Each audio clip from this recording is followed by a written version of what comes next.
In this episode, It was like, I need what I consider to be the best 5.56 gun I can buy, the best 308 gun I can buy, the best lever gun I can buy, and I just want to check every single box. Mm-hmm. And that was my goal. And I started filling up those check boxes. Yeah. And that is what kind of turned me into a Safe Queen Gary. Right? It was like, check. in an obtuse world, Mark and Jefe will combine military, law enforcement, and general FUD knowledge to keep you vertical. Welcome to the Live, Laugh, Larp podcast. Hey everybody, what's going on? Thanks for joining us on another edition of the Live, Laugh, Larp podcast. I appreciate each and every single one of you guys who take the time to swing by, listen to myself, my guests, talk into a can, because that's what we're doing. But hopefully we are entertaining you guys at the same time. Unfortunately, our beloved Jefe is not going to be joining us on this episode, but he will be back. We are just aligning schedules to make sure that we can get him back onto the podcast. With his day job, his schedule has shifted just a little bit, so we're just wanting to make sure that we can align. But we do have a great guest today. We're going to have a couple of good guests coming on in the future. Jefe will be with us for that, so bear with me. I know you guys love his sense of humor. Mine's not all that great. But before we get into that, we have to say a huge thank you to our title sponsor. That is XS Sites. Those guys have been crushing it for us for almost 18 months now. They have been sponsoring this podcast. I don't know why, but they seem to like what we do, and I certainly do appreciate it. You guys know that XS Sights has some of the best sight solutions for revolvers, semi-automatic pistols, AKs, ARs, MP5s, even some stuff for your lever guns. If you guys are enthusiasts of lever guns, whatever you want to call it, you can definitely pick up something there, and you can capitalize on a 20% discount using the code LARP. That is LARP at checkout. Save some money, and that is a way for XS to say thank you for listening to the podcast. We get no kickback on that. It is just a thank you to you guys. Please use it. Use it. Like I said, we don't get a kickback. I want to save you guys some money. So there you guys have it. I have a guest that is actually joining me here on the casting couch to talk about a couple of different things. He is local to me, and we have become, I would say, pretty decent friends over the last couple of years, and I think that he's got a bit of a sense of humor too, guys. So if you guys enjoy this episode, let me know. Comment on this episode and tell me that you guys like it, because we would love to have him back in the future as well. Here is Safe Queen Gary. How you doing? Hey, I appreciate it. Thank you very much for having me. Yeah. So what do I call you? Do I call you Mr. Safe, Mr. Queen, Gary? What do we call you? I'm neither safe nor a queen, so maybe we'll just go with Gary. Okay, but, we'll do it. It's a self-recognized condition, so I know in the gun space, those that carry and have lots of guns in their safes that aren't used very often, maybe aren't always looked upon favorably, and unfortunately, I recognize that I fall in that category far too often. It's not always of choice, and so I kind of own the title, and it's something I'm working on. It's something I would like to shoot more often, and I kind of recognize that, so it's kind of like one of those things where you kind of own it if you have it, and so Safe Queen Gary it is, but yeah, Gary's fine. All right, that's good. That's good. So one of the great things, and one of the reasons why I wanted to have you on is because there's a bit of hubbub going on in the gun industry. And you are a, what was the best way to say it? You are a admirer, a connoisseur, a aficionado of B&T. Yeah, I'd say maybe kind of like in this area, maybe one of the resident B&T fans, maybe one of the resident, people that pay attention to B&T. I have a few B&T firearms. I would like to have more B&T firearms. There are some that are cost prohibitive, some that are just unrealistic. You know, even for somebody that has B&T firearms, there are ones that are just simply unobtainium. But yeah, I really do enjoy firing and shooting and owning B&T firearms. I also, I think that the company, and in particular Carl Bruger, is somebody that never met him, don't know anything about him. You know, I am, at the end of the day, I'm a consumer. This is the first podcast I've ever been on. You are really the only person in the space that I've interacted with in any degree at all. And so this is kind of like I'm really sorry. Yeah, well, I know it's been really rough. It's been eye opening. So from a completely outsider perspective, though, you know, anytime that you hear Carl Bruger talk, he seems incredibly genuine and incredibly passionate about firearms, and it's somebody that really drew me to it. Yeah. So you own how many different B&Ts, would you say? Right now, I technically own 4, but only have 3 in possession. I actually finalized the purchase of a 4th today, but it's waiting on that pesky ATF. Mm-hmm. Yep. So the reason why I'm bringing all of this up is because if you don't know, there is a huge hubbub going on with B&T USA. And I thought it would be good to talk about kind of what you know of that and just kind of maybe dive into, I don't know, a little bit of a conspiracy theory of how that impacts the firearms industry as a whole. So from your understanding, what is going on with B&T USA? Yeah. So, and again, this is kind of my amalgamation of the dark and creepy places of Reddit, social media, some YouTube videos, and then from the word of Carl in terms of some videos that he shared. It seems like this really kind of started whenever they wanted to go after the U.S. military contract for the new submachine gun. The APC-9? That's correct. Yep. And which they won. They did win. Yeah. And it's been really kind of hailed as a great platform. And it is one of the B&Ts that I do not own that I'd like to own at some point. And this is an area where I don't know if it's true or not. Maybe somebody in your comments or somebody out there does know. But it was presented to B&T Switzerland and ultimately to Carl that in order to win that contract, B&T USA needed to be majority owned by a U.S. partner or by a U.S. entity. Okay. And at that time, I don't believe that they were. And so in order to make sure that they were, at the very least, a competitive bidder, 51% ownership of B&T USA happened through another holding company. Mm-hmm. And that ended up being tied to something like Clover Rock or something. This is where there's lots of other people. All this information's out there. You can find it.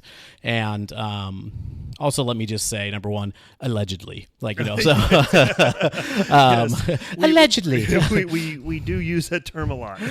So I believe that one of the key players in that, his name is Sean Sullivan, who ties into a bunch of other crazy stuff.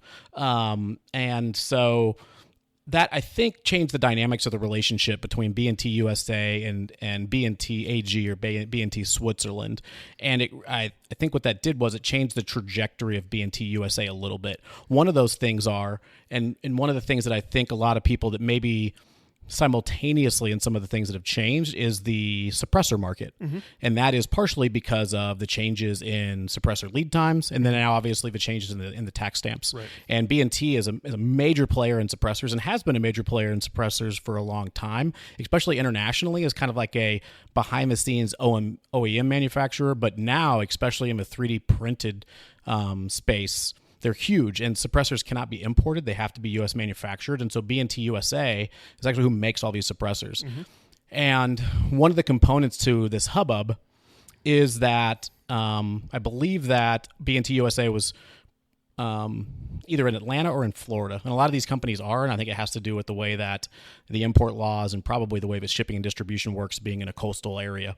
But they moved either all of their operations or a significant portion of their operations to Utah. And they also began investing heavily in 3D printers to increase their suppressor manufacturing. And that's a very interesting point because most of the suppressor companies in the United States are in that Utah, Idaho area too. So that's very interesting that they did make that move. Yeah, and I don't know if that has to do with, it's almost like a Silicon Valley thing where you've got this centralized hub of resources and talent that makes it easier to do those types of things like that. I'm really not familiar with, but from what I understand and kind of what's been shared, allegedly, is that all of this really happened under the radar of B&T Switzerland. They had no idea that any of these things were going on. And that could have been a strategic decision that was made by B&T USA, that they thought that this was what was best for them. What it seems like is these may have been moves of desperation in financial dire straits. Really? Because what also has been reported to be happening is that there's millions of dollars that are unaccounted for, and there's millions of dollars of orders that are not fulfilled, including parts that have been ordered that needed to come from Switzerland that B&T Switzerland is claiming they have no record whatsoever that have ever been ordered. Something like up to possibly $15 million worth of parts that either distributors or individual companies or individual customers have said B&T USA has promised them, that B&T Switzerland had no clue were ever ordered at all. Huh. So really? it could be a combination of those things, but some level of this has been brewing in the background and eventually spilled over into the public eye, which ultimately has also resulted in a trademark dispute. And so that is part of what has also happened, and I think is what predominantly is also got a lot of us U.S. consumers worried, is that now B&T Switzerland has basically said that B&T USA, you no longer have a trademark for our name, you can no longer sell products under our name, and effective some date of which I'm not clear about, any firearm that's sold under the B&T name is not a real firearm. It's not a real B&T firearm, and therefore cannot be warrantied. And they've actually given out some clarification on serial number starting with this number is a B&T firearm, and serial number starting with this, like after this serial number, effectively aren't, because they can't warranty a product that's not theirs. Wow. So that then has some major implications for individuals who have purchased suppressors from B&T, quote unquote B&T, that could potentially not have the ability to warranty those items. Is that correct? Well, yeah. So you've got two different dynamics. You've got the suppressors, in my mind, are almost completely separate, because in some ways they were never Swiss. Right. I mean, none of those. I mean, they were never Swiss because they never came from Switzerland. Mm-hmm. Whereas some number of the components of your Swiss B&T firearms did come from Switzerland. Not all of them, due to other international regulations of all firearms are subject to. And so, but what has also happened is, because of either a shortage of parts or because of purposefully trying to hide some of what was going on, there is accusations that B&T USA was manufacturing parts and saying that they were Swiss to complete firearms or to try to complete orders and things like that. And so it also calls into questions, is this a Swiss firearm? Like, if I bought a GHM-9 or if I bought an APC-9 in the last 6 months, is that as Swiss as one that I bought 2 years ago? Right. And then, what does that do to, especially because, like I said, these are not cheap firearms. No. Right. And so part of the reason that you would want to have a B&T versus a CZ Scorpion is because it says B&T, and because of the provenance and because of the Swiss heritage of that firearm. And so the second that gets called into question, the second that value gets called into question, and that changes the dynamics of ownership, not just in that single firearm, but that calls into the question in the future of what the value of a B&T firearm may be. Yeah, and there's something to be said about the weight of a brand name. We've talked about it before, that regardless of what you may think of them now, when someone says Colt, you're like, oh yeah, man, freaking AR-15s and 1911s, and the Colt 1911s from World War I, World War II. Those are the ones to get, and so on and so forth. So they're, even still today, even though that a lot of people may feel as if Colt has fallen off, they still carry some weight of brand recognition. So when you have B&T, people automatically think, oh man, APC-9, the TP-9. I think probably a TP-9 is potentially one of the cheapest or most inexpensive firearms that they produce right now. But it still carries a lot of weight. You go through and see all of this happening. Do you think that adversely affects that brand name recognition? You think it's going to, in the long run, hurt their name? I think it has the potential to.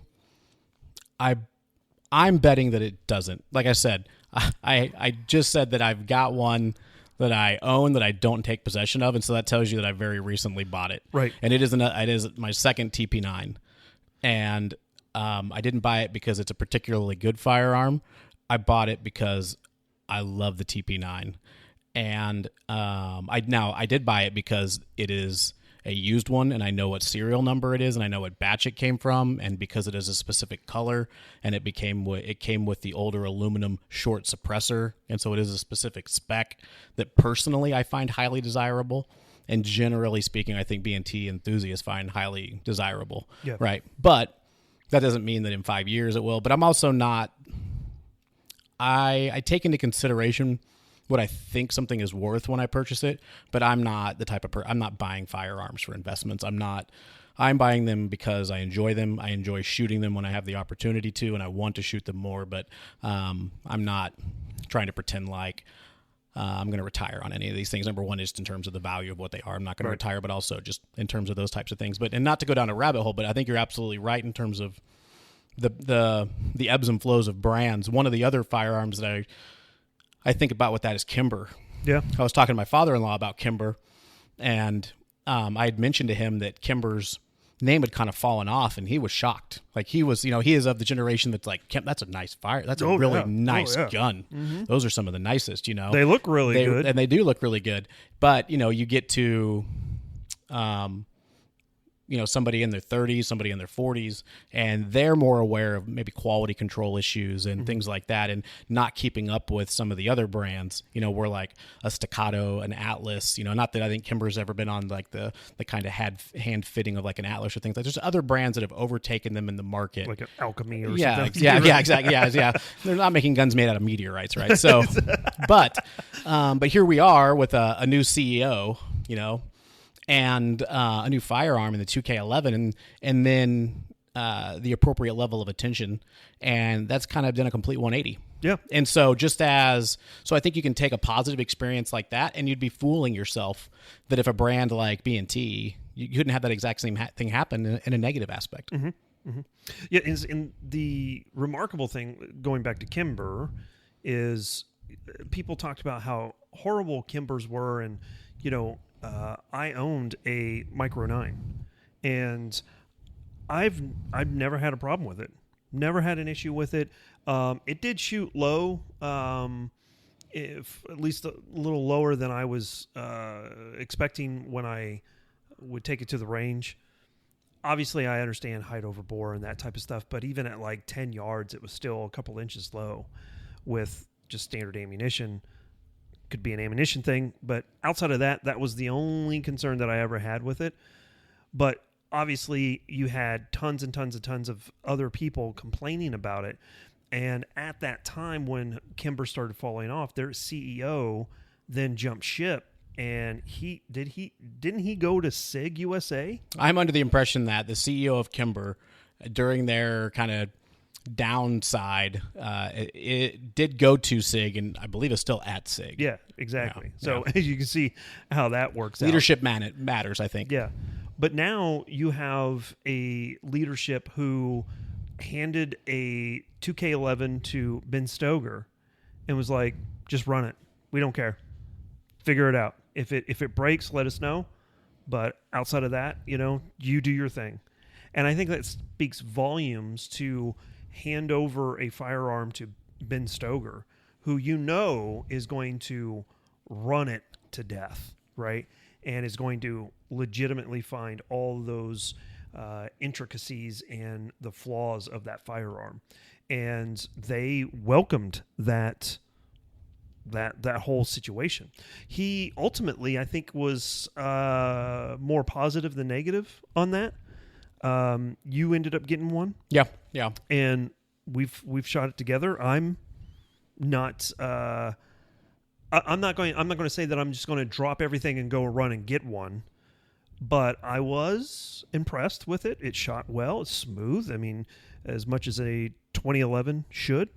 It did the things, right? So I was pretty pleased with that. But Yeah, it caught my to.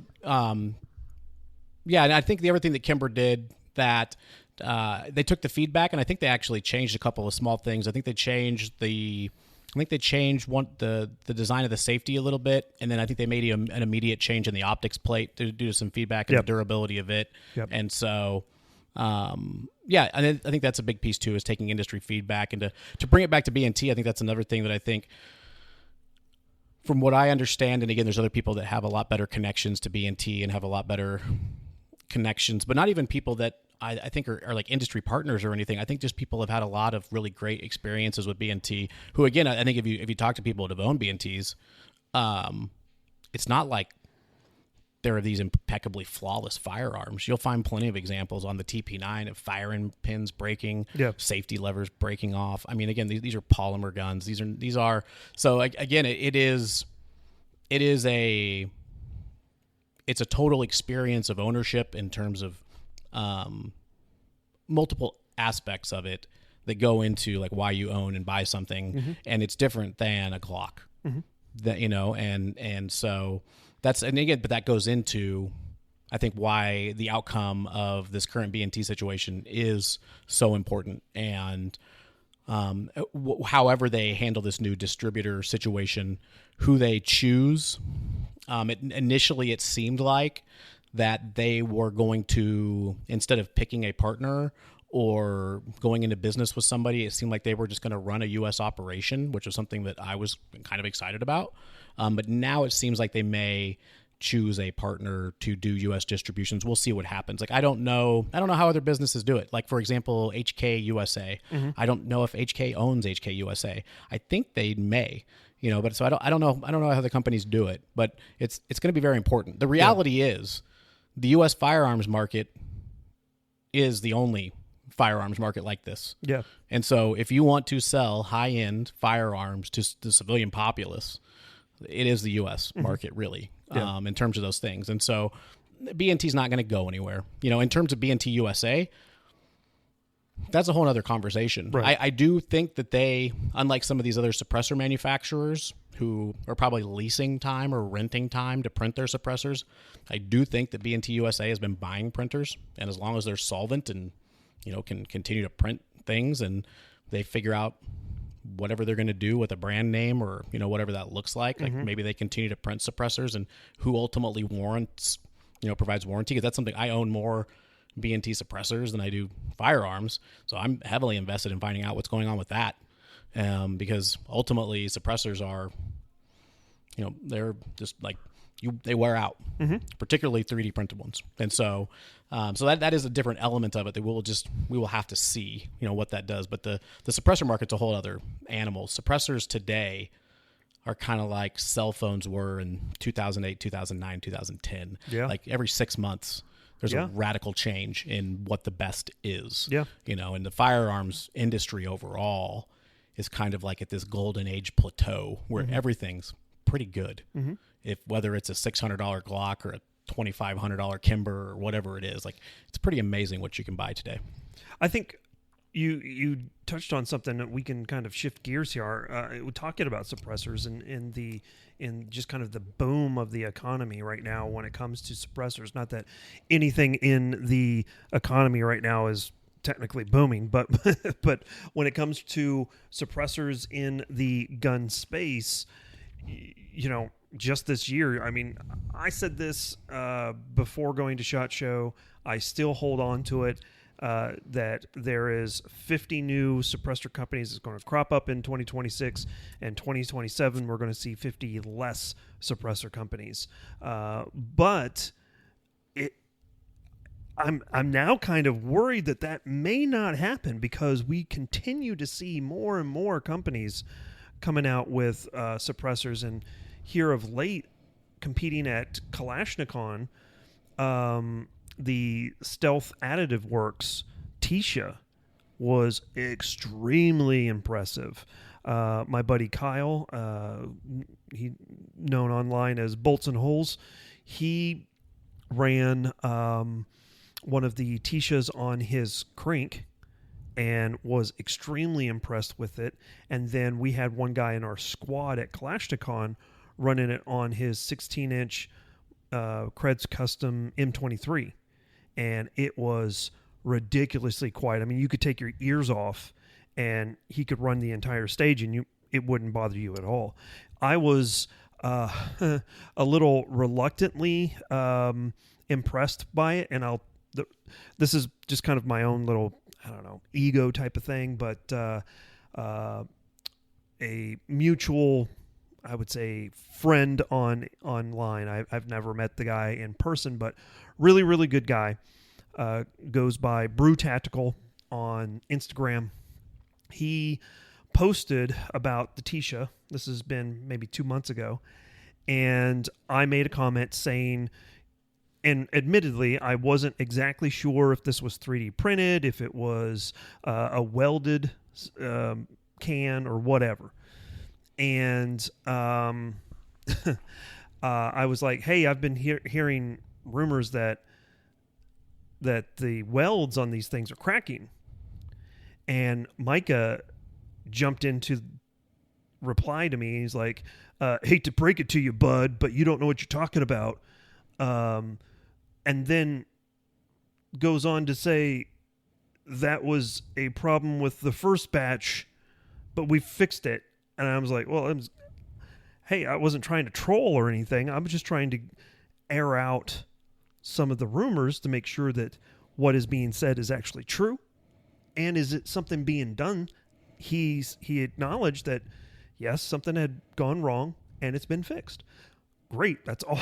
But the way that he kind of approached it was like, hate to break it to you, bud. And I was like, and of course, naturally, you're reading it through a screen, so, you know, the tone could be construed differently from the person writing it to the person reading it. But I just kind of, I don't know, it just kind of put me off a little bit.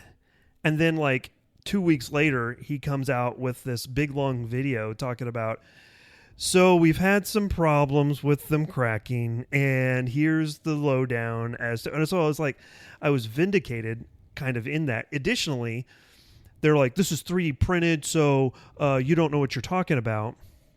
But then a couple of comments later, someone's like, even though it's 3D printed, technically it's still a weld, you know?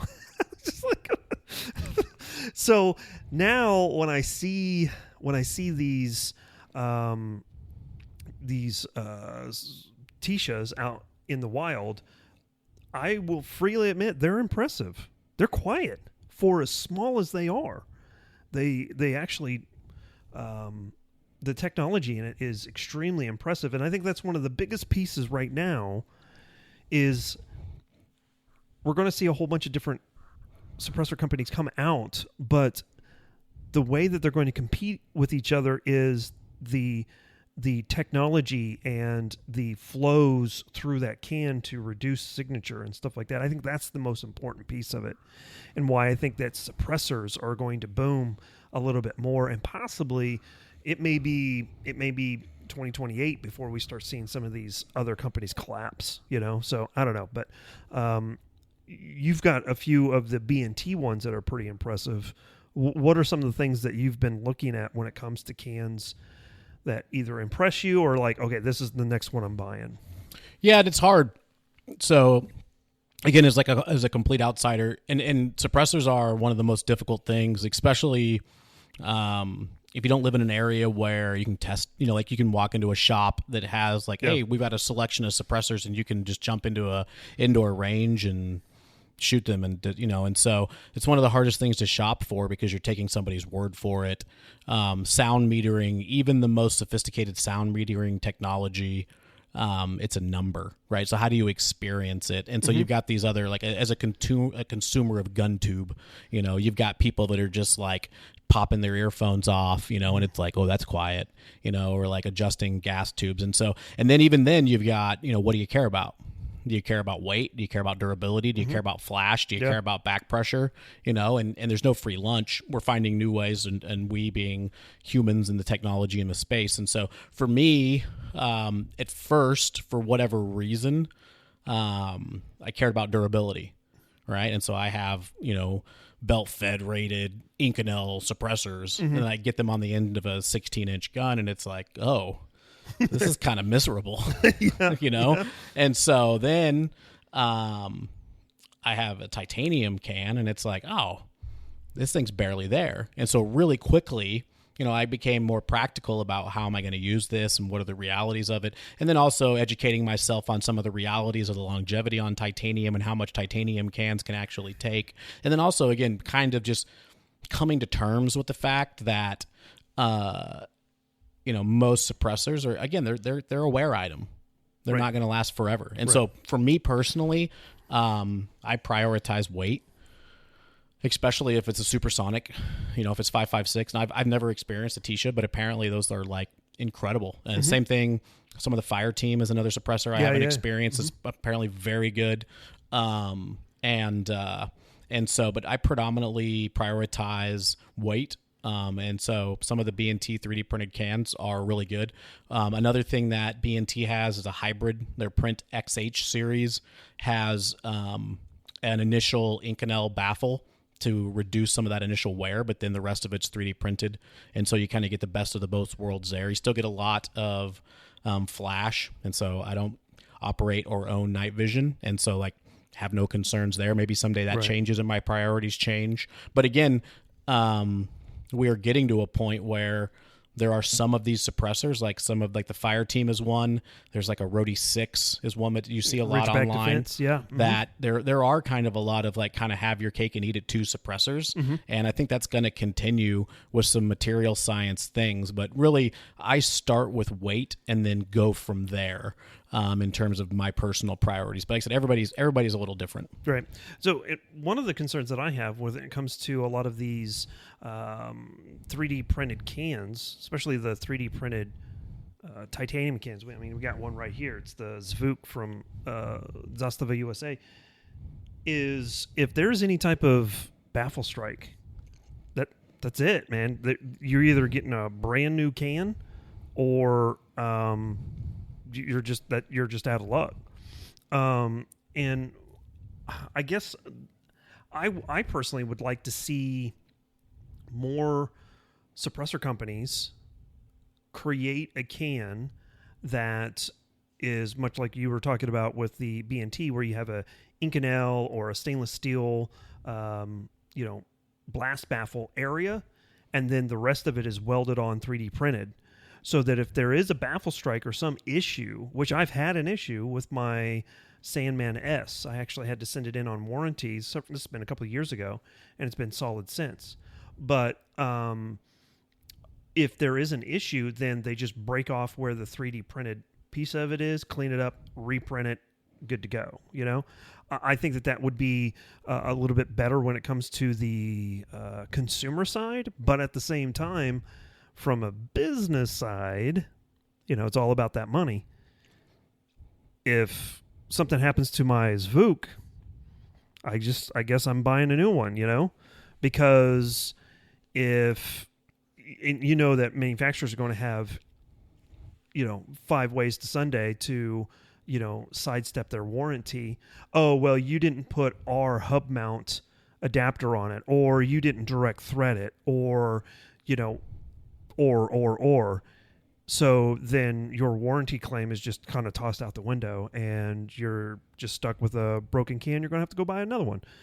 Not to say that Zastava or any of these other companies would actually do that, but that's kind of the risk, So, and I think that's what's going to, when you look at the longevity of some of these suppressor companies, I think that's what's going to make some of these companies stand out. And I think the good companies here understand that, is that, again, it's what is it like to be a customer of their company, and who's going to stand behind their product, and who's going to give you the runaround.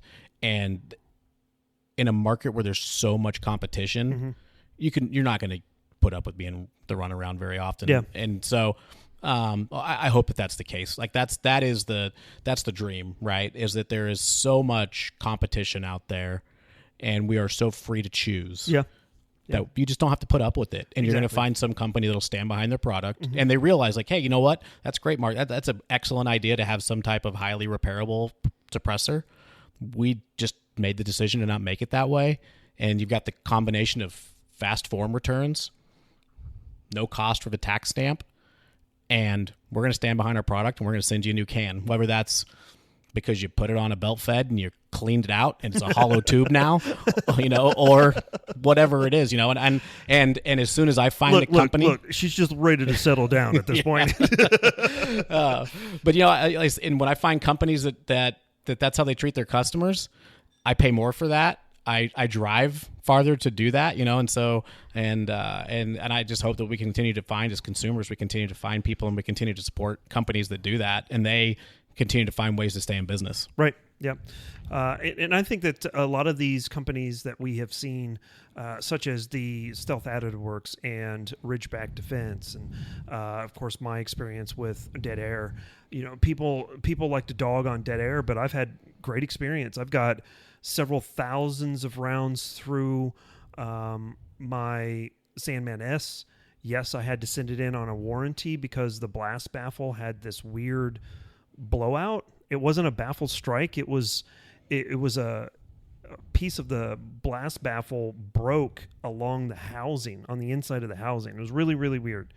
So I just went through their warranty process. It was fairly simple. It was about a month turnaround. But I will say that was also about the time when Dead Air was kind of going through a bit of a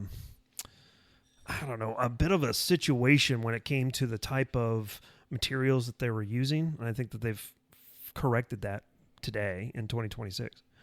Their Sandman X has been praised, but even now, even the Sandman X, it was released last year. It's already obsolete. And I, like you mentioned with these cell phones and computers and everything else, every 6 months something new is going to be popping up on the market. And there was a can that everybody was just oohing and awing over because it was so quiet last year, and everybody had to have that can. Are you familiar? It was like had a really odd name. And there was, for a while, one of the first porosity cans. There was the PTR. Right. That was a big deal. One of the first purposely induced porosity cans. PIP. Mm-hmm. The PIP cans. That was huge. Mm-hmm. And then that technology got licensed out into some other cans. I don't know what that was. What you were talking about, which is the Spook has it. Right. It wasn't that one. It was kind of more of a, I don't want to say a traditional can, but more of a traditional can. I don't think it was a 3D printed can. And everybody just loved it. It was, it was the bee's knees. Now, nobody really talks about that one. And I wish I could remember the name of it. But I heard, it was about 2 months ago, I was listening up at Corn Dodger with the two-gun match. After the match, there was a guy shooting from position off the top of a ceiling of a pickup truck, which is one of our range trucks that we use for competition. And I just stopped and looked at the guy, and I was like, what can is that? And he told me what it was, and I was like, oh, that's what that is. That sounds really, really good. Well, now it's in competition with the Ridgeback Defense, like Rhodey 6 and the Tisha, and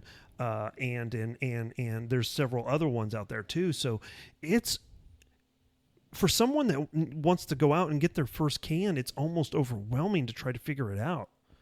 Yeah, and it was even before all of that, no, you're right. Like, so when I was waiting for that kind of consensus can, which is a mistake, so like there's no such thing even today.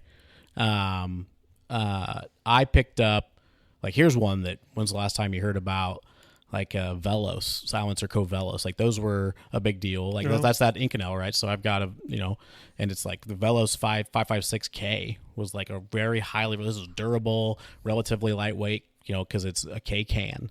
And it's just absolutely outclassed. There's titanium cans that functionally you can put just as many rounds through. I mean, in terms of, is it going to last 20,000, 30,000 compared, the life cycle? No, but you're not really going to run it. You're not really going to run it hard. You can run titanium cans hard, and functionally you're not going to go out and do anything.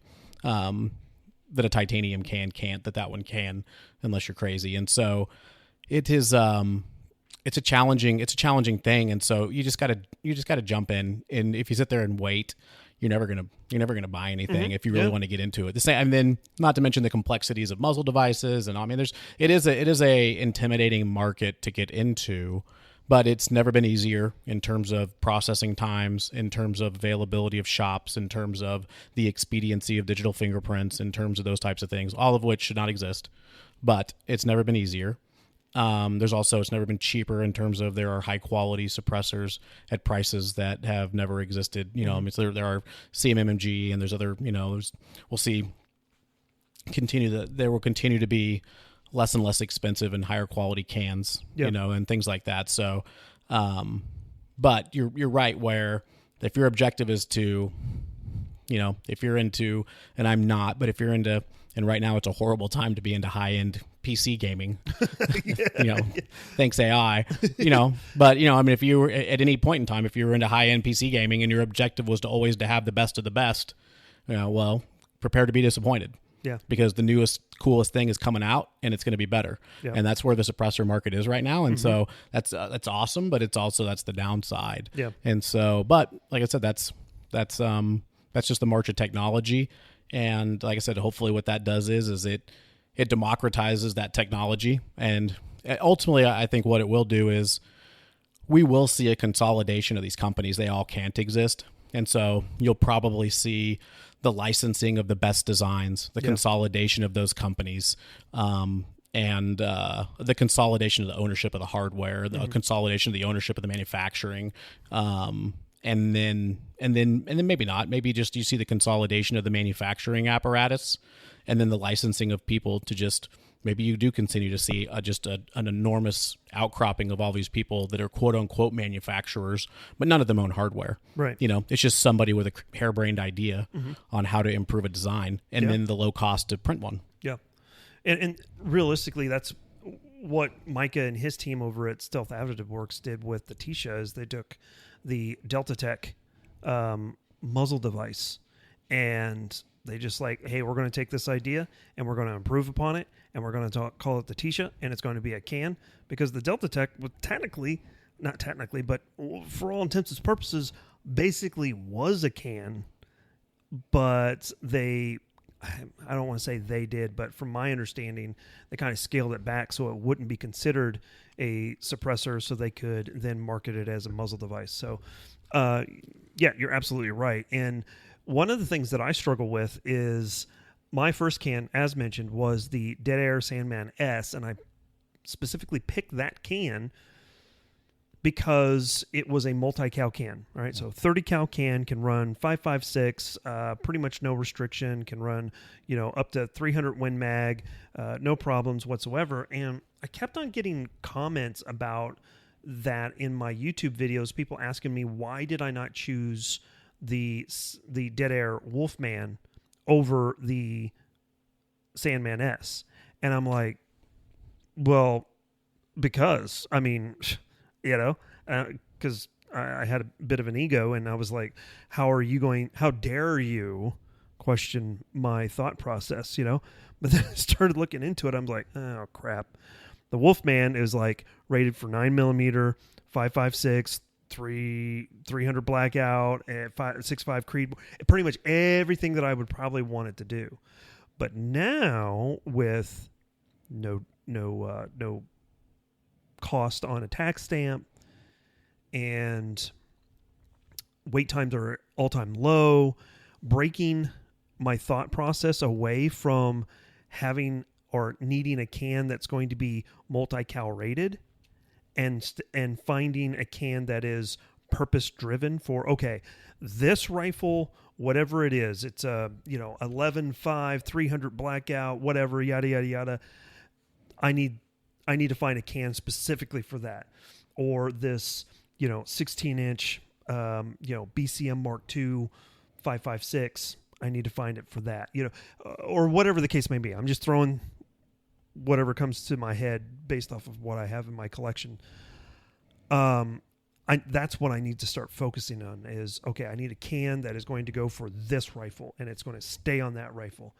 And I think right now is a perfect time to do it because even, I mean, shoot, like the Ridgeback Defense Roadie 6 is what, like $600 or something like that? It's not very expensive. Now, for people who have one pistol, one rifle, that's kind of what they got the money for. $600, that's a lot. I understand. But I'm just like looking around the recording studio right now. I'm like, okay, well, I can sell that right now and buy 2 cans.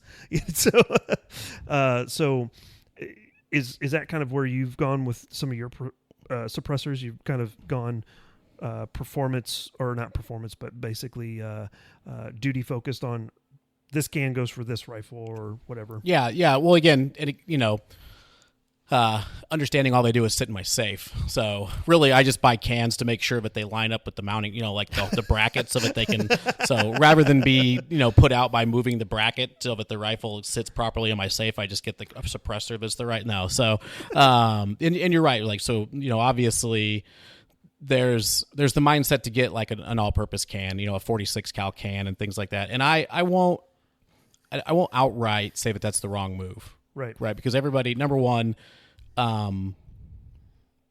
everybody has their own decision to make based on, their budget and what they want to go do with it and things like that. I think that matching a suppressor to what you're going to use it for, generally speaking, though, makes a lot more sense. Yeah. And especially because if you do have a limited budget and a limited number of firearms, then you don't have that many possibilities of what to put it on anyway. Mm-hmm. And so, and I am, for lack of a better word, like a systems kind of person, right? And so I will buy a firearm and I will buy a suppressor for it in the same transaction, because I'm also the type of person that, unless it is explicitly something that is just not a good suppressor host, so like a traditional pistol, I am not a person that thinks like most traditional pistols are good suppressor hosts, but anything rifle, PCC, or things like that, why not suppress it? Yeah. I once you begin to shoot firearms suppressed, you begin to wonder why you ever didn't, outside of cost, wait times, NFA, all those things, right? But in terms of, if all else being equal, why wouldn't I have always shot suppressed? And so that's another reason that I like firearms and purchasing firearms that are like SD. They're made from the factory to be suppressed.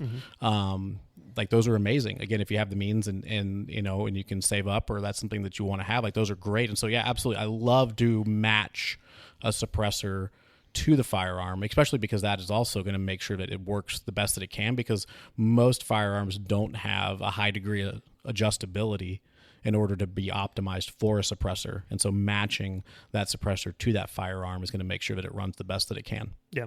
And you start also taking into consideration that most firearms, not all, but most, were never designed to run with a can, right?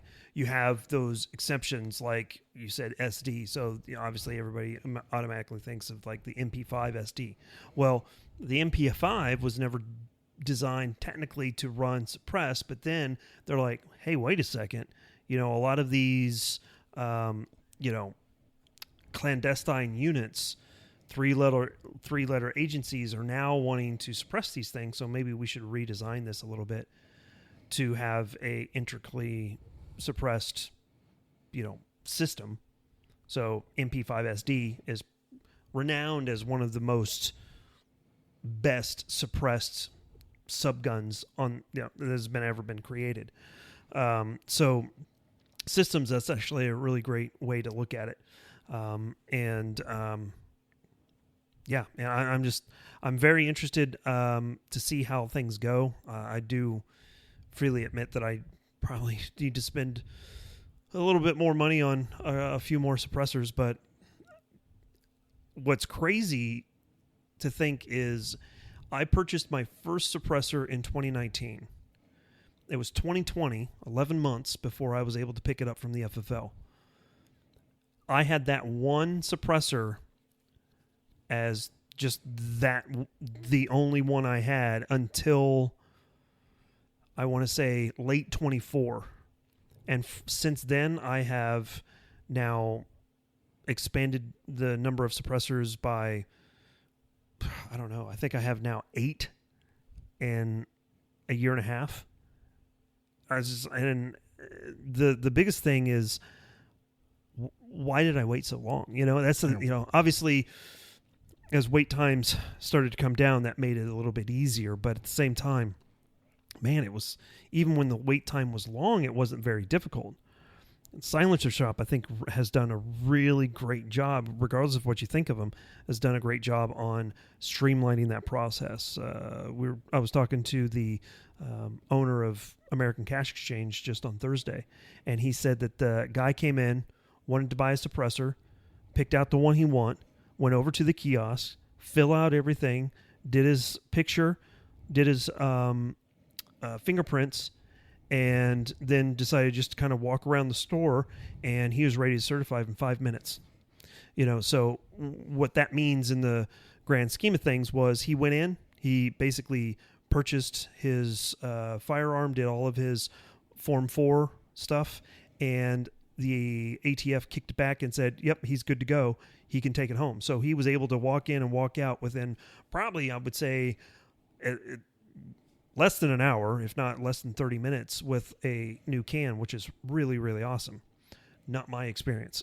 But now I'm starting to think, well, shoot, if it's that easy for a can, I need to start looking at, Form 1ing some of these firearms that I got, It's definitely changed my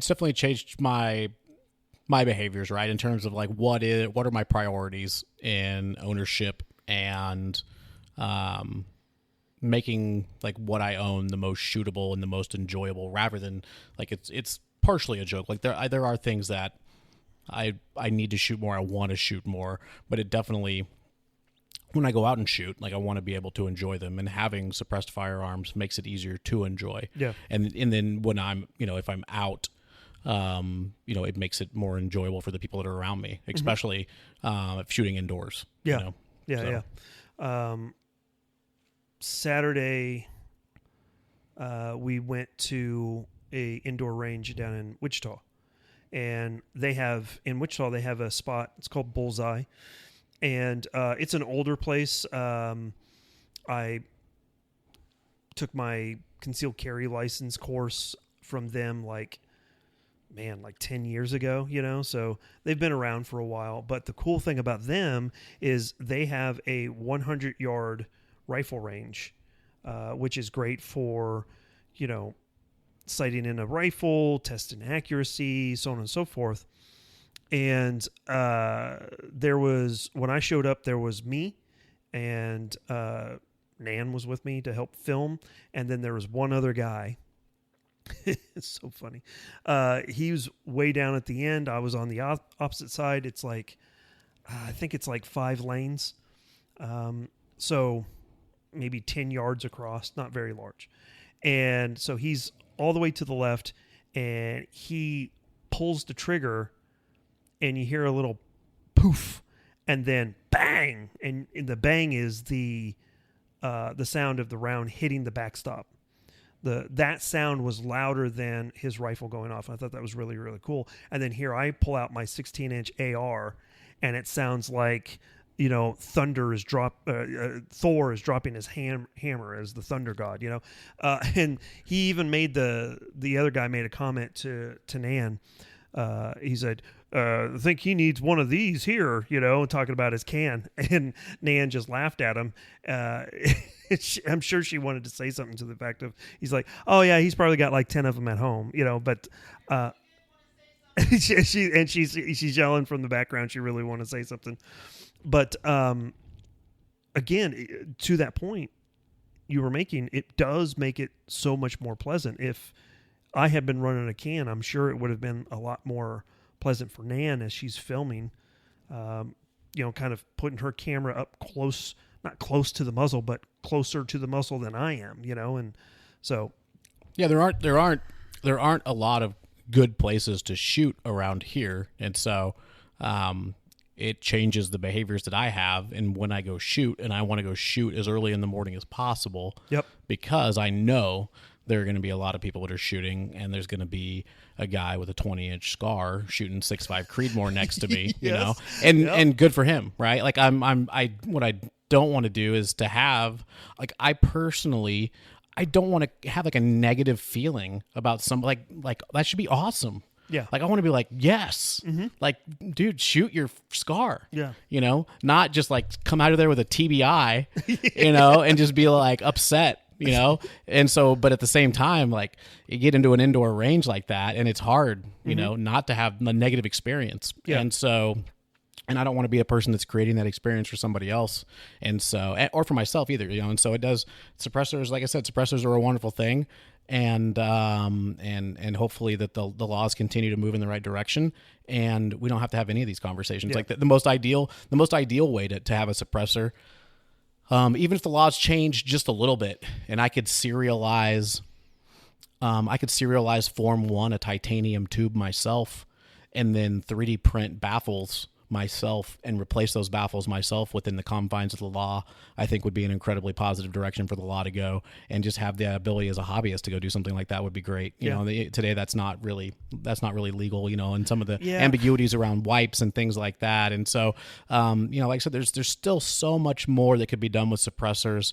But I don't want to, you know, I also want to recognize just how far things have come in terms of the laws and everything that we have. I think that there's some things are moving in negative directions in some states that's hard not to recognize. But at the same time, if you look at how much the laws have improved since the 90s collectively across the United States, it's kind of incredible. Yeah. How improved gun rights have become, and the movement and the visibility and how much it's talked about and like just the normal political sphere, gun rights and surprise, like just it. I think we risk taking it for granted. Yeah. How much improved this has become. And so I don't want to come across as negative about any of those things. But there still is a lot of room to continue to improve those rights. So, but you know, it's being able to, and where that starts with is, you know, leveraging them, you know, so. Well, and it's interesting too, because like here in the state of Kansas, people always like point to Texas and Texas. Oh, Texas can do this and Texas can do that. And we're like, yeah, we did that 10 years ago. Kansas has been at the forefront of gun rights in the United States for over a decade now, pushing 15 years. And people just don't even think about it. You talked about suppressor.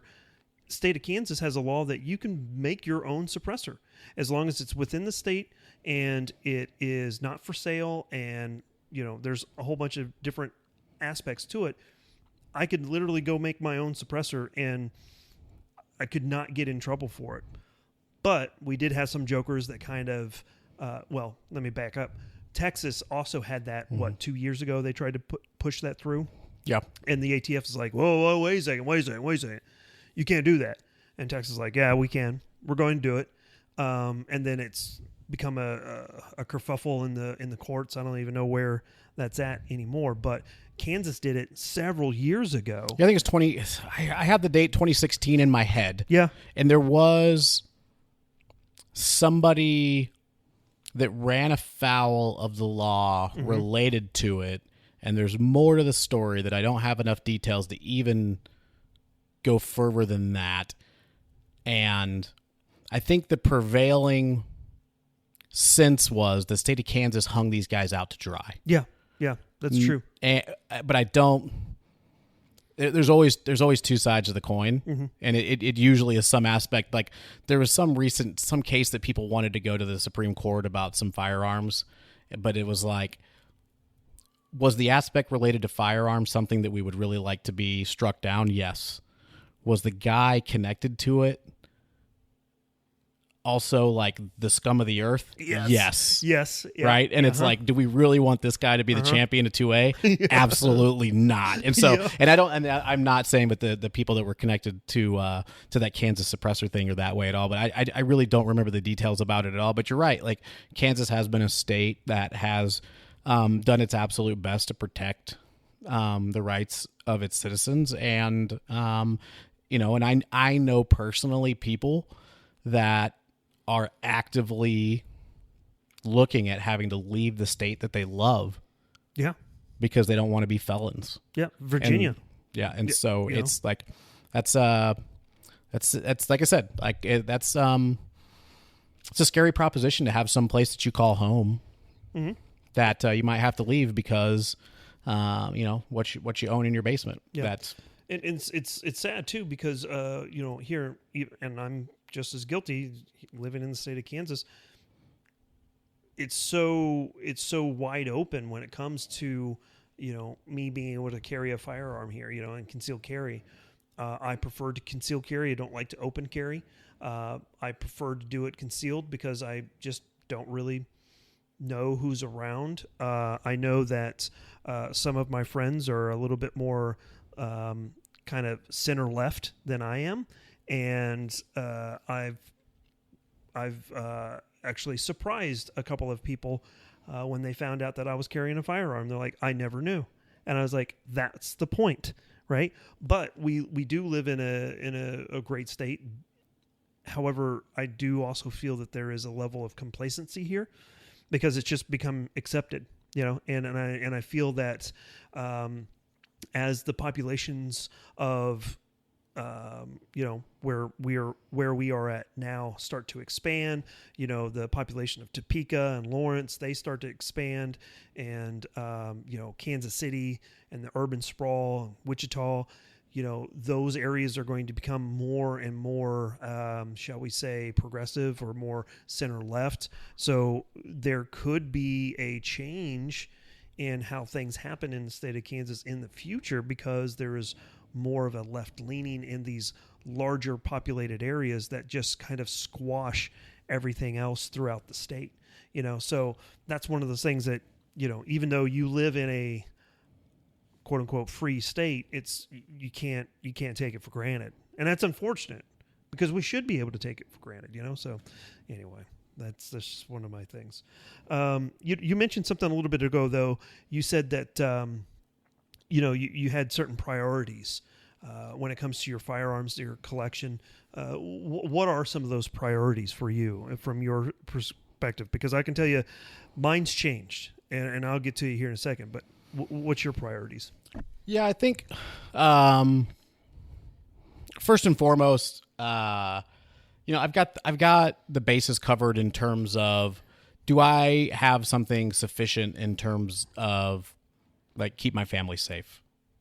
Like those bases are covered. And so from there, it's like, are there things that I'm personally interested in, either in historical stuff or like, is it fun? I think that's one of the things that the gun community is constantly struggling with. Yeah. Like, is it okay that firearms are fun? Yeah. Is it okay that we approach guns in a fun way? And even now as I say fun, I had to stop myself from like, and safe. It's like, and safe. Like I have to make sure I say fun and safe is like, like they have to, it's like I shouldn't even have to say and safe, like obviously safe. Yeah. So, but it's like, and so, but really it's like anything in life for me. Things speak to me, and I'm just like, oh, that's cool. Mm-hmm. And it doesn't mean that it's expensive. It doesn't mean that it's rare. It doesn't mean that it's anything. It's just like, oh, that's a cool thing. Like I like Kel-Tecs just as much as I like B&Ts. Mm-hmm. And in some ways, like they're weirdly kind of really similar companies. Yeah, they like, really they're are. Companies that are somewhat driven by a singular vision for the macabre and kind of weird and kind of strange stuff. And sometimes the quality is kind of questionable and some kind of the design is kind of questionable, and the prices are pretty divergent and kind of separate. And so it's funny because you take those two companies and you're right, they're almost so similar, but it's like one's country club and one is stripped club, Yeah. But like that's what I like. Like they're genuine. That's what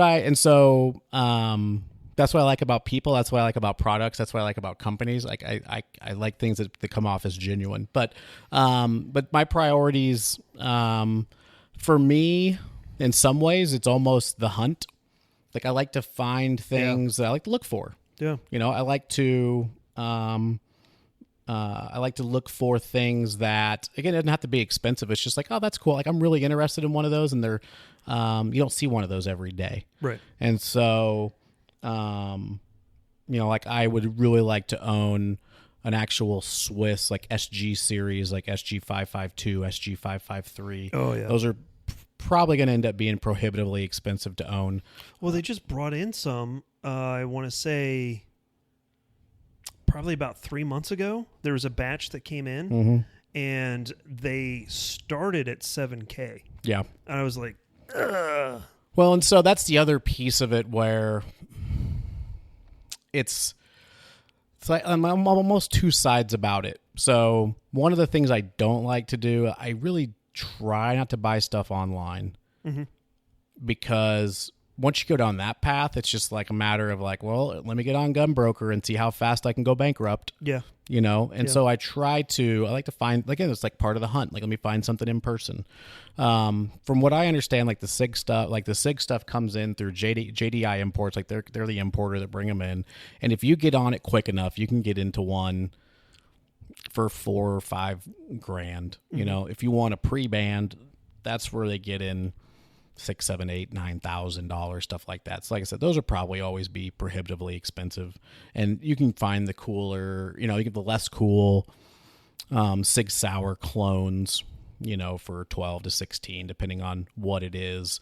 But that's one of my current priorities is just finding stuff that appeals to me, specific. Like I don't have a proper 1911. And so, I've kind of been hemming and hawing about what one, there's like, there's so many different 1911s for different things. Movie guns are cool to me just because like that's a lot of thing that drives gun culture is media, video games, movies, things like that. And so I kind of decided like one of the 1911s I'd like to have would be like, maybe like a Magnum PI inspired 1911. Interesting you went that route. Yeah, it's like I said, it's a little different. A lot of the things I like are like a little contrarian. Yeah. And so, but what's interesting is it's kind of an unremarkable 1911. Yeah. It's like a GI. Like the idea was it's like a GI issued 1911.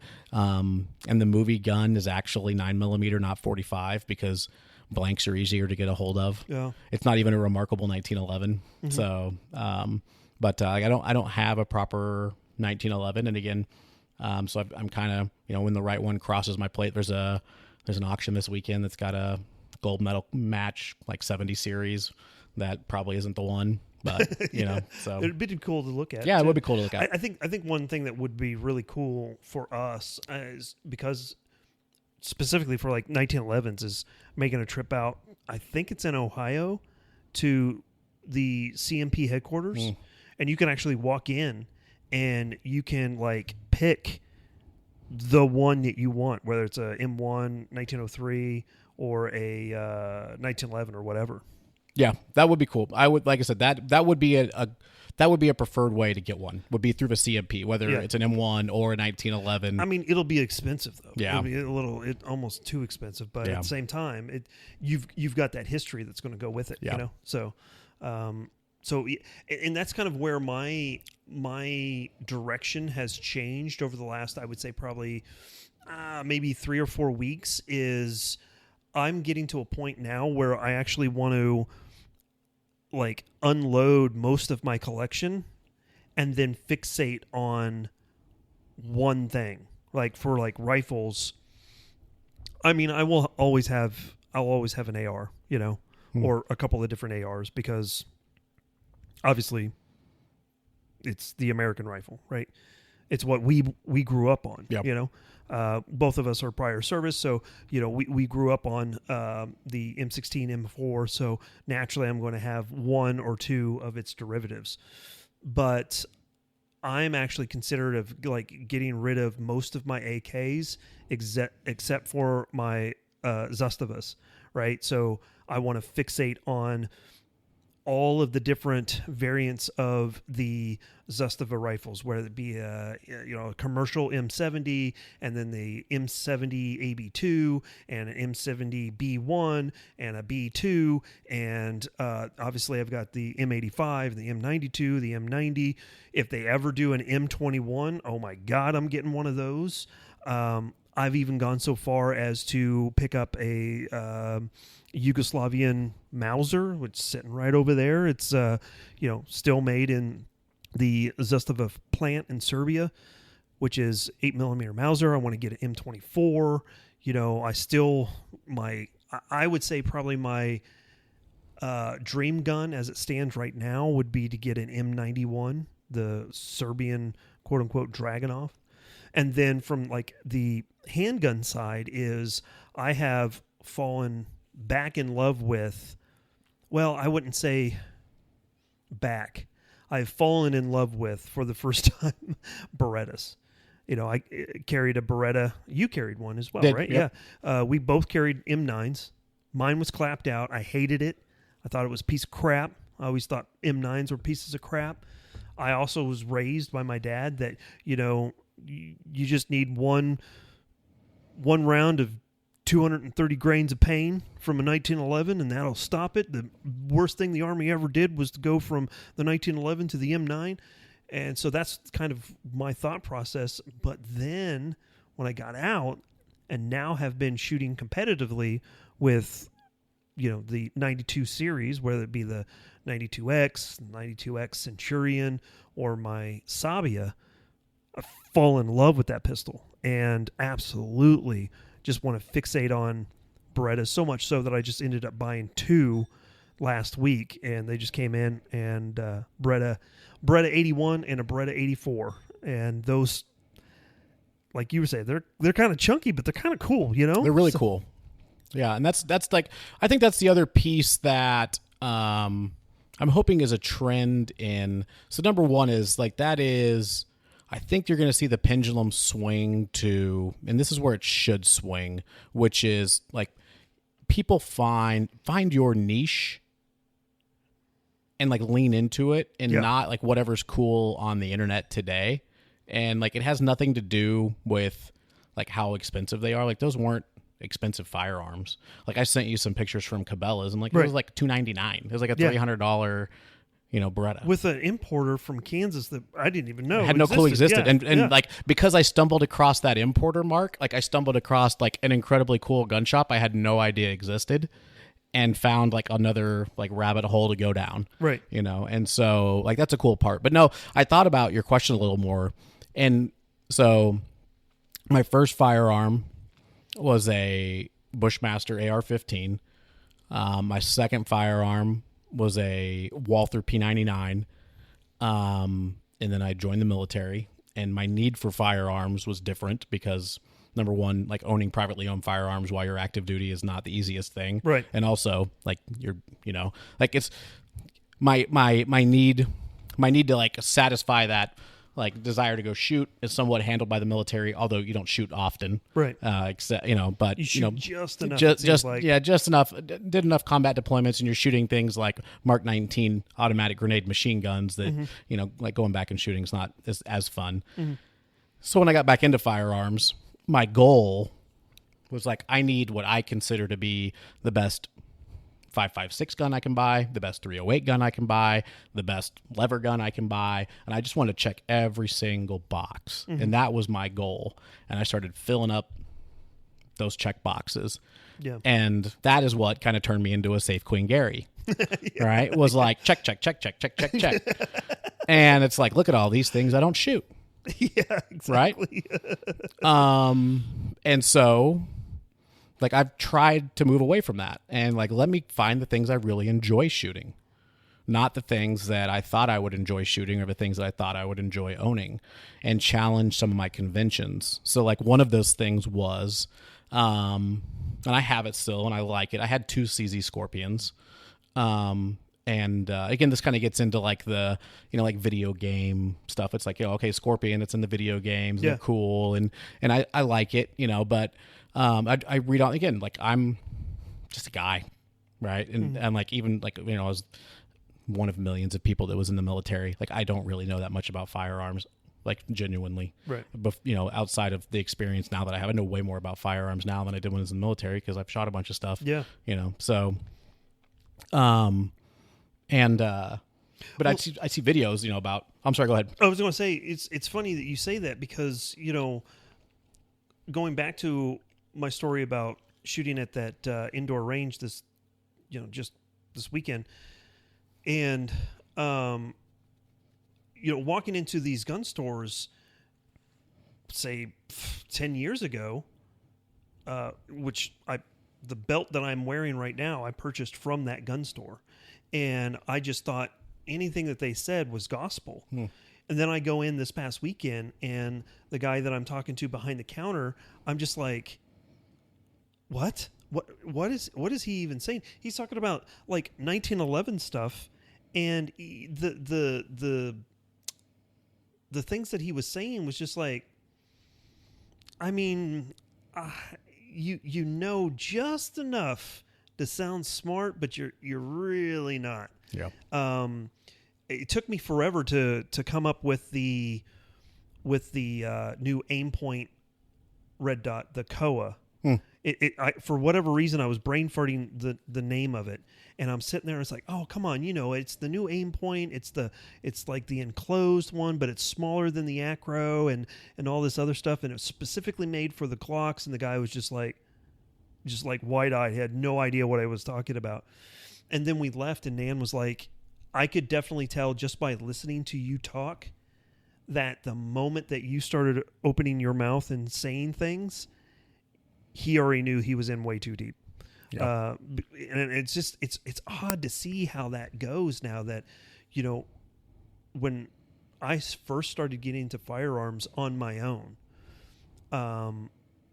just the level of, the first freaking pistol I bought was a Springfield XD, when it first came out. And I just like, oh, this is great. Little did I know.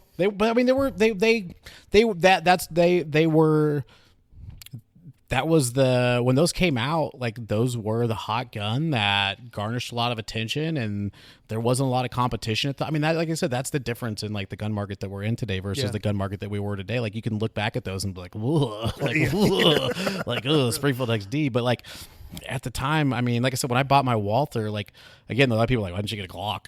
Why did you get like, and it's like, again, I'm a little bit of a contrarian, and I was like, this is everything. It's like with me, man, freaking with the AKs. I want to do the Yugo stuff. Yeah. The AKMs, the Soviet stuff, that's pretty cool. The Ishmash, the Tulas, those are cool. And there's some nuances that I've just found out about that make it even cooler, but contrarian. I want to do the Yugo stuff because I'm going to be different, Yeah. But I'll tell you, sometimes it bites you in the butt, like I said. So like CZ Scorpion, right? So, and not that the CZ Scorpion's being contrarian, because they're obviously very popular. Very popular. Like they are maybe the AR-15 of the PCC. Like they are, like in terms of like, not in terms of like parts compatibility and like all that type of stuff, but in terms of just like popularity and like their standard, especially magazines, like they're very, very standard for the magazine now. Like they're very popular. Correct. They're very, very popular. And I had one, and I'd watch the videos. Again, I'm like the gun tube consumer guy, right? I just watch YouTube videos. And so like, people talk about how punchy they are and how much recoil they have. And I was like the guy who's like, no, they don't. Yeah. Right? No, they don't. You don't know what you're talking about. You don't know what you're talking about. Now, what I didn't know is I didn't know what I was talking about because I hadn't. What else had I shot? Nothing. Yeah. Right? And it wasn't until I shot an MP5 clone that I was like, oh. Oh. So this is way better. Yeah, exactly. So this is what non-punchy feels like. Yeah, this is way better. This is way better, right? And so again, like that's where I think sometimes too, like that's the value of like consuming YouTube gun content sometimes, right? Yeah. And even like for suppressors, like we talked about how it's really difficult to buy a suppressor, and like how do you even do that, right? So like you just got some guy, like I see sometimes like comments that are critical on somebody. It's like you're just some guy that just says like you're just like taking your headphones off and being like, oh yeah, this one's louder. And it's like, well, that's not scientific. And it's like, it's not.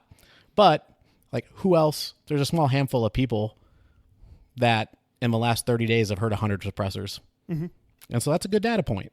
It's not a scientific data point. It may not be a data point that you trust. It may not be a data point that's going to like be good for that guy's hearing later down the road, but it's a data point that I can't have. I can't listen to 1,000 suppressors. I can't shoot 100 guns in a weekend, So, and like one of the eye-opening things that I had is I did have an opportunity to shoot 365 Hellcat and a Shield 2.0, like right in that window where they were all pretty new. And I had right away, I thought 365 is going to be the best.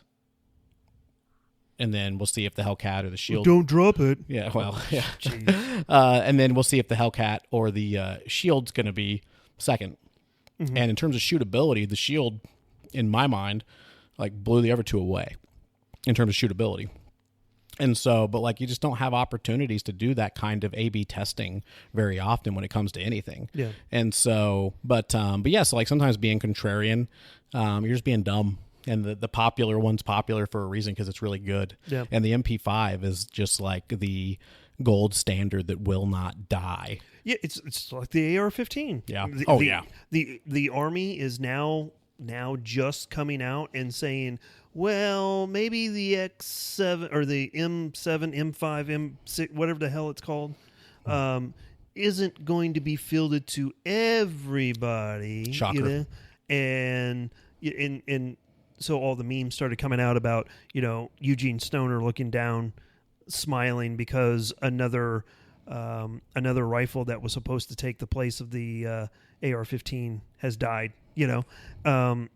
Same thing. Yeah, everybody is trying to chase the MP5 when it comes to that subgun market.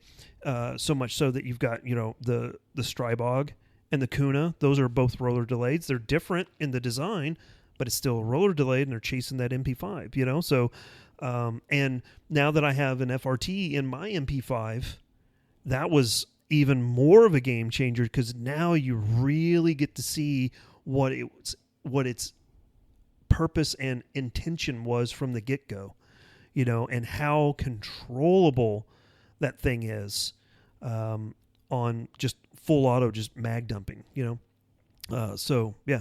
Yeah, it's now the AR-15 is such an incredible weapon. The design is incredible and timeless, just like the 1911, like the Browning tilt action pistol. And it is one of my niches that I do love are failed military rifles and weapons. Like I just, for whatever reason, like I really do like and when I can own some of them, I do own some of them. I do not have a spear. I probably won't own a spear, but the more that it fails, the more that my heart wants one.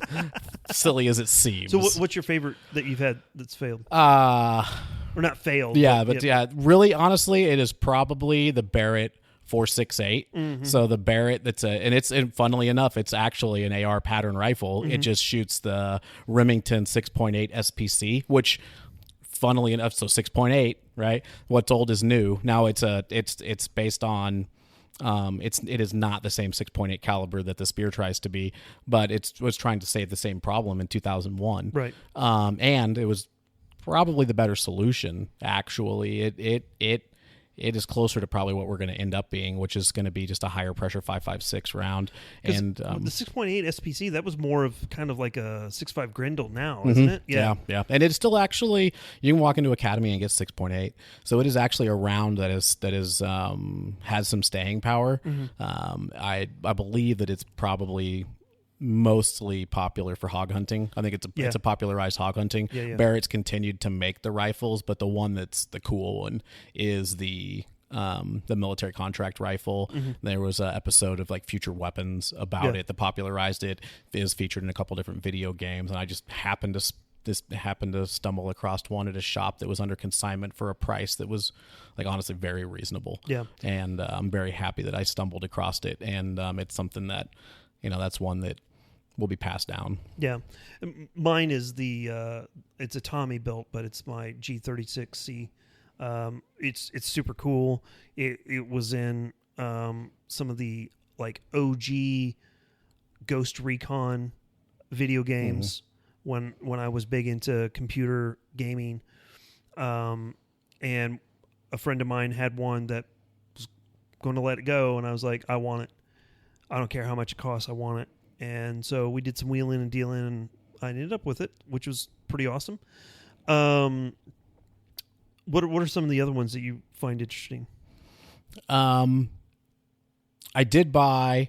So again, I like this idea of like the military contracting process because I think mil-spec simultaneously gets too much credit and not enough. Right. I think this idea of like, oh, it's mil spec. That's like, if it's good enough for the military, it's good enough for me. And it's like, well, and then you hear the naysayers, so like, it just means lowest bidder. And it's like, well, true, but at least it's a standard. Yeah. Right. So like, it just mean it is a standard. Right. And so I think it simultaneously gets like the good and the bad. So like, I have a 19X, I have an M17 and M18, and I have a A4. I have a Beretta M9A4. And so like, those are interesting to me, right? Because they all are wildly different pistols, really. And again, as a card carrying M9 holder carrier, it was a great pistol. Horrible magazines, clapped out magazines that really kind of underserve the pistol, but they're great pistols, incredibly safe pistols, especially for how poorly trained, how poorly trained the people who carried them probably were. But I really like those. Other rifles, I wouldn't say it's a failed rifle, but like you have like M14s and things like that. I don't own one of those. It'd be cool to have one of those. Some of the clones of those are really cool. It's not a failed military, but some of the other like submachine guns and you hit on it. Like, I have a thing for PCCs, but one of the reasons that I'd kind of held off on buying a lot of them is because what makes them cool is the fact that they were machine guns. Right. And so you're never really able to properly understand their function or experience their function because they were machine guns. Mm-hmm. And now with the advent of FRTs, for as long as those maintain their access, you've got in a growing number of platforms, you got the ability to experience those. One of those being like the Chris Vector, not as like a failed military rifle, but just in the guise of like an FRT, for example. Like, I saw no purpose in owning one of those as a civilian. Like, the entire allure of that was the operating system under full auto fire. Yeah. And similarly, like a P90. Mm-hmm. I would say that the P90 falls into that category of like a underwhelming military contract rifle. And we'll see what happens when HK brings the MP7 to the U.S. market and what they bring it in cost-wise. Like, that is one I cannot say that I will not be drawn to see what they cost. And there are I will be assessing the things that are sitting collecting dust. Yeah. And questioning myself if I will get more value out of owning an MP7 than I would, or what SP7, whatever they call it. Yeah. But again, like, that's going to be a tough sell because of the ammo cost. Yeah. That's the other thing is, as I do become less of a safe Queen Gary, I become more of like a ammo accountant. Right. And so that's another interesting conversation, possibly for another day. It's always funny to me when people talk about like the cost of weapons and they're like, well, that costs too much. And it's like, relative to what? And relative to how much do you shoot? Right. So for example, like that 300 Blackout Kitty Cat, it's a lot of fun, but it's also a, $600 to $800 gun that shoots $20 bullets. Yeah. So you don't have to have very much fun with that local before. Shop has an upper that would be a lot less. It's true. Yeah, exactly. Yeah, the 5.56 one's a little cheaper to shoot. So, but like, you just look at it from that perspective, right? It's like you don't have to have too much fun with that before you've spent the cost of the firearm and ammo. Mm-hmm. And so then how are you weighing the relative cost of your fun? Yeah. Right. And so anyway, that's a whole other topic in terms of like, when you look at the totality of the fun that you're going to have, or the experience you're going to have, or the value you're going to get out of a firearm, you have to take into account the ammo and the gas and whatever. Like, you have to take all those things into it. It's not just how much a firearm costs. It's a matter of everything that involved. And if all you're really going to do is throw it in a closet or throw it in a safe, then yeah, sure, that's all it costs. Whether that's a $600 PSA or a $4,600 HK. Yeah. You can bring out and kind of flex on your friends from time to time. Yeah. Or, if you come on hard times, or you want that SP7 more than you want that MR556, then you've got an MR556 worth of stored value to trade toward that SP7, as opposed to, that PSA Saber 6. Again, if you've got the ability to do that, number one, don't take out a loan to buy a firearm ever. Well, unless you really need to, but like, like none of these things, nobody needs an HK. nobody. That's probably a whole nother topic for a whole nother discussion, which is like, what's good enough? Like I said, again, somebody would say my 199 lower and my 399 upper PSA bundle deal is good enough. And then, somebody will say that nothing short of, an MMR or whatever it is good enough. And neither of those things are true. I think that is a very valid conversation, especially when it comes to individuals as to what they need, they require. They may not need, a $1,000 AR-15, a, Smith & Wesson M&P 15, or even a PSA, or even, heck, HP 15 from High Point might do them just fine, because they're going to go out and shoot once a quarter, twice a year, something like that. Whereas, obviously someone like myself, I'm going to buy a little bit more expensive because I understand I'm going to shoot it more. I want better quality. I want longevity in the parts. If it breaks, I know that I can get good quality replacement parts as well. So it is a very valid thing. And I go round and round with this argument, not only in the comments of my YouTube videos, but also with other content creators as well, that says, if you're buying this, you wasted your money. But did you? Yeah. Well, as one person to another, I am never in a place to ever tell anybody what the value of their money is. Like, that's a good point. I'm never, period. Right. That being said, it's hard for me, who has been on a pretty crazy roller coaster of different values in my bank account, right? Up into negative quantities. Thinking about not being able to save my pennies and get a BCM, get a used Geisley Super Duty. Right. Used firearms are an enormously untapped resource in the gun conversation, because 100%. So many people do not shoot. So a used firearm is essentially a new firearm. Yeah. Not the fact, never mind the fact that firearms in and of themselves are pretty durable. And so, if you're talking about a $600 or $700 firearm versus a $1,200 or $1,400 used Super Duty, man, that Super Duty is such a great firearm for $1,400, especially like right now, even though we're probably on the waning side of it, but like 24, 25, when people were dumping all of their COVID panic buying, and you could find, like, I picked up a Super Duty for a really good price, and I think I'm probably going to have to unload that here very, very soon, but yeah, it's a great rifle. It's not one that I would say that I would gravitate to, because I have other rifles that do pretty much the same thing but have better accuracy, and I cherish accuracy more. But that's just me.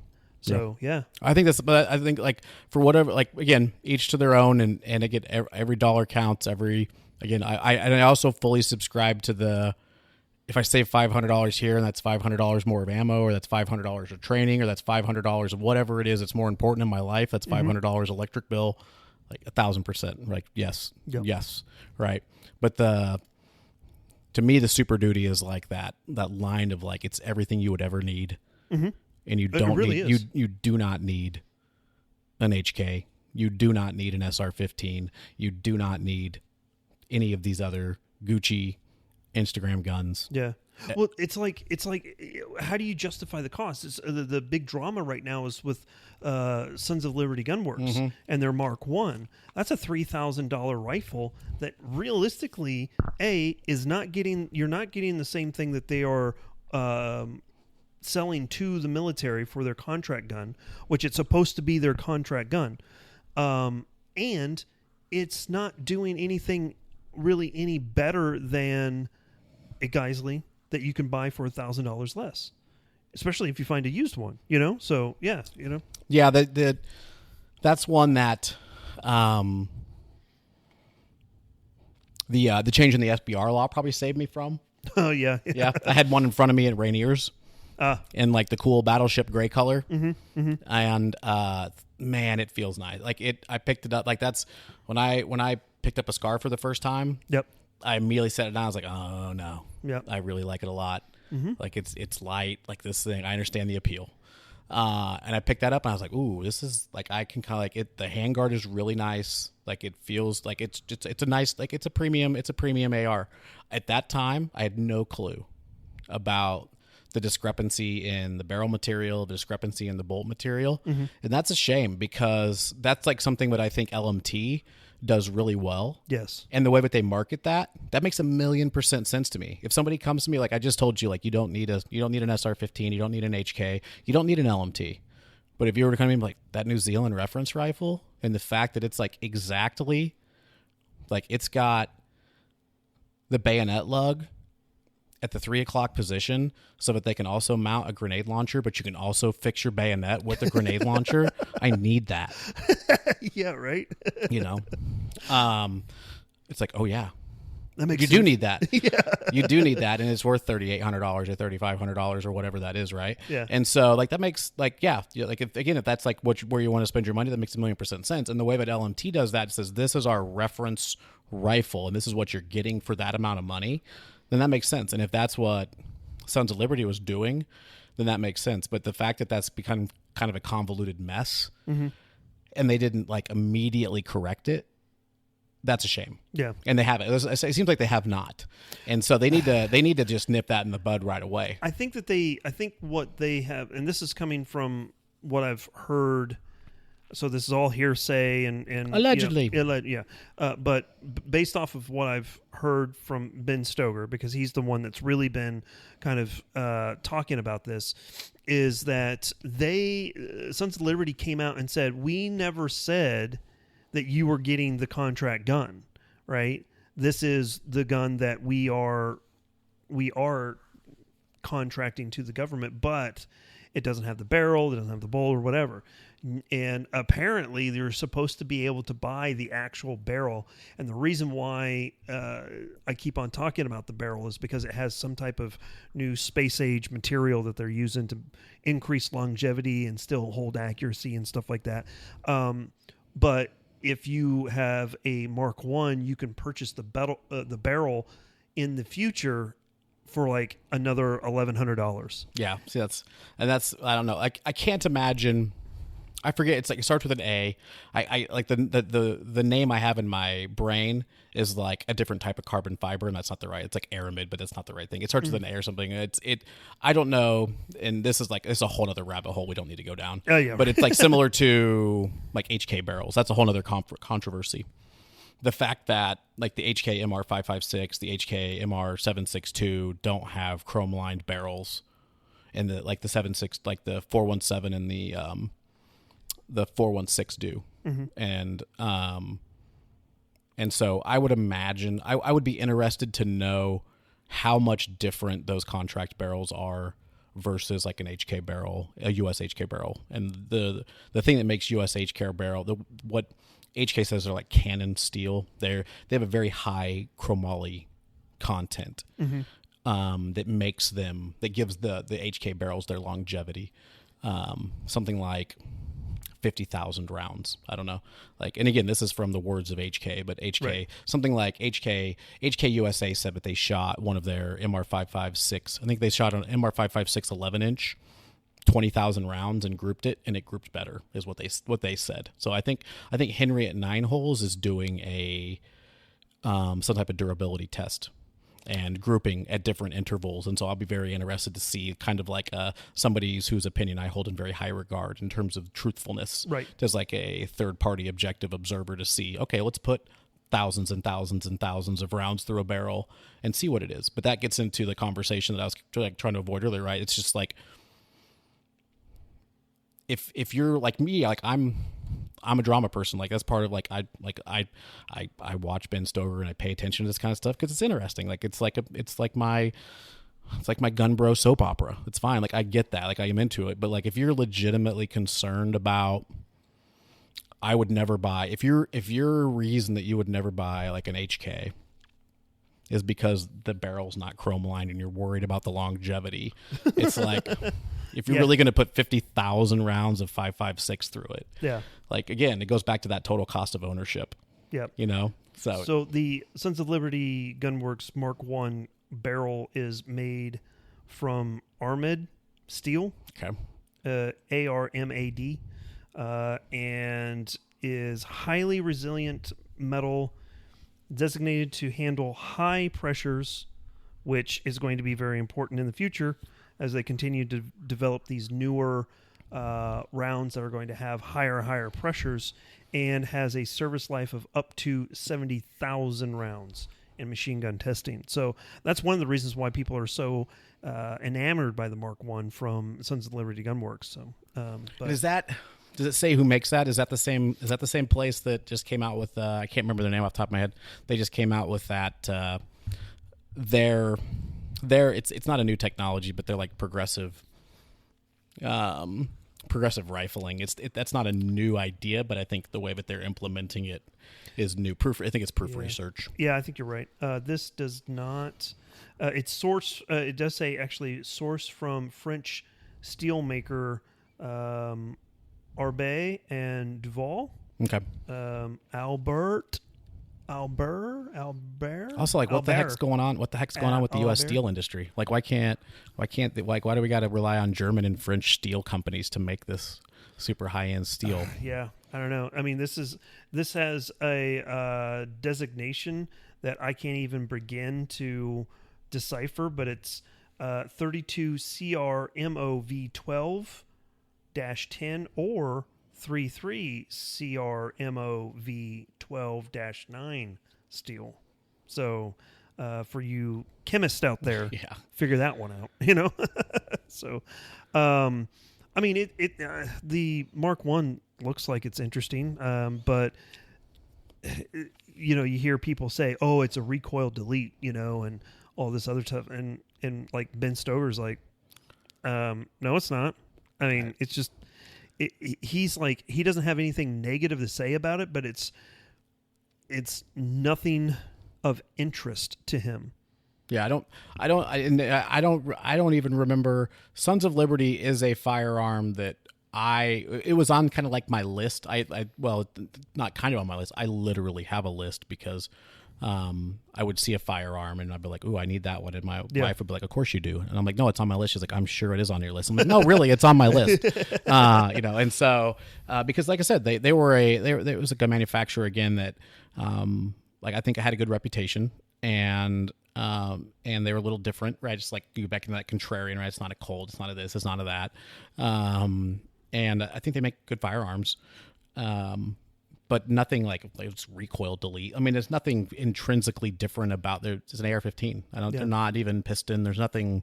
They're DI, so there's nothing in there. I don't even think that they have any proprietary springs in terms of like their buffer system. I think they just use like a A5 Volter. I think even something like that. Yeah. So I don't. For the longest time, they were just a like an assembler to their receiver sets. Yeah. A buddy of mine actually called him out on it on social media, and they blocked him.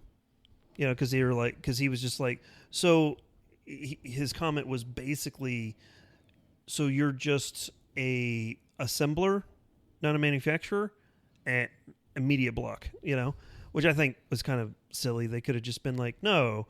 Actually, X, Y, and Z, this is the reasons why we're considered a manufacturer, because we're actually producing this or we're producing that. I think that Sons of Liberty has now gotten to that point. Yeah. But, several years ago, they were taking very high quality parts and then pulling their rifles together, which is still a very good rifle company. But then you have like companies that were doing the very similar thing, like custom built, just right out of Kansas City. They're gone. Yeah. Because they were their rifles were good quality, but of no interest. Well, there's the margins there can't be worth. I mean, so and I think that Mike from Sons of Liberty did a very good job of marketing his rifles as well, because he is the type of person that is very outspoken, very edgy as well in some of his views. So people kind of gravitated to that. Whereas like with custom built, again, nothing to say anything negative about them, but at the same time, they didn't really market them. You would have said custom built, and they're like, "Oh, you built your own?" No. That's the brand name. Custom. People didn't even know. Yeah. So Yeah. I think their logo was like a gear or something. Yeah. Mm-hmm. So again, it's too crowded of a market. Again, that's, it's like I said, that's the risk of the suppressor company. Like how you're going to have to continue to stand out or distinguish yourself or get these brand names. And already, like I said, there's dozens and dozens and dozens. And both of us, we could have talked about any suppressor, and we kind of talked about the same three. Yeah. So that's that's the risk. Yeah, 100%. So, but we're approaching, I would say, probably a good stopping point for this episode. I definitely want to have you back. I think we're going to have a lot of fun in the future. Get you back on when Jefe's here, or maybe have like the Wyoming Gun Project. He's been on a couple times. He's a lot of fun to talk to as well. But naturally, when we kind of get to the end of our podcast, we always like to open it up to the guest and just be like, hey, give us some folksy wisdom, or close us out with your last 30 seconds. Yeah, well, number one, I really appreciate it. Like I said, hopefully, I don't know if people found this valuable. I'm just a guy. I'm just, like I said, I'm a guy that probably consumes too much gun content. And like I said, I think as a consumer of this content here, I think that would be kind of I know one of the themes, and maybe this will be something we dig into later, is like one of the themes in the gun tube space has been like, is it dying or is it going away, or what's happening there, right? And it's evolving, it's changing. Exactly. One of the terms for that is velocity. Velocity is direction and speed, and our lives and everything always has a velocity and a speed. And sometimes the speed is slow, and the direction is not very. You can't really tell what direction you're going, and maybe you're going slow, and so change doesn't really seem like it's happening. But it and sometimes it's fast and it's quick, and so things are always changing. And things are sometimes changing slow and sometimes changing fast. And I just think that try to recognize, the positivity in what's changing. I think it's really easy to focus on the negative, especially in the online space, especially on social media. It's very easy. And in fact, I think the algorithms are kind of tuned to pull us in a negative direction. It is, yeah. And I just think that you've got to pull yourself into a positive mind space and to kind of recognize how good things are and how good friends are and how good friendships and connections are. And that's something that I appreciate about this and the opportunity to connect. So I really just am thankful for you and thankful for the opportunity to talk. Yeah, man. It's been fun. So just so you guys know, Safe Queen Gary and I hang out quite a bit. We're on a trend now of like every Friday we've been going out to dinner with the ladies, and so we have these conversations over and over and over again. And as much as I would love to have Jefe involved in some of these conversations as well, his schedule gets kind of mixed up with his normal life. So it's great to have you kind of fill in, and we're definitely going to have you back. I just had to touch the computer here just real quick for it doesn't lock up on me. But yeah, we'll definitely have you back on again. I think that we have plenty of other topics, especially, I was talking to Clayco 47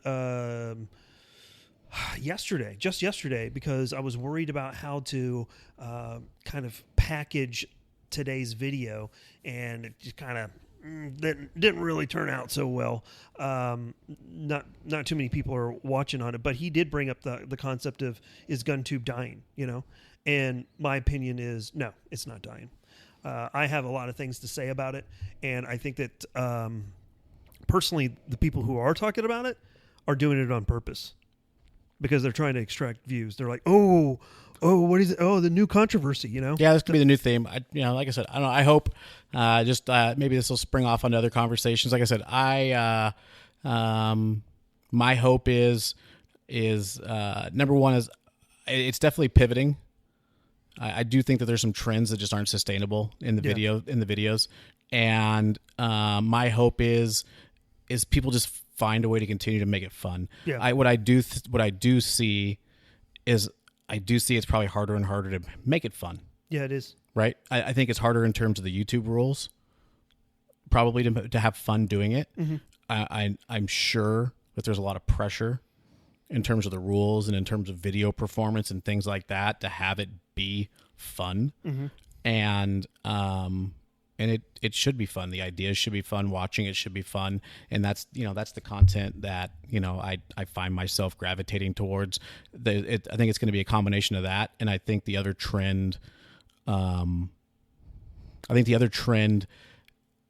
trying to plug myself into some of the more youthful stuff. It's hard.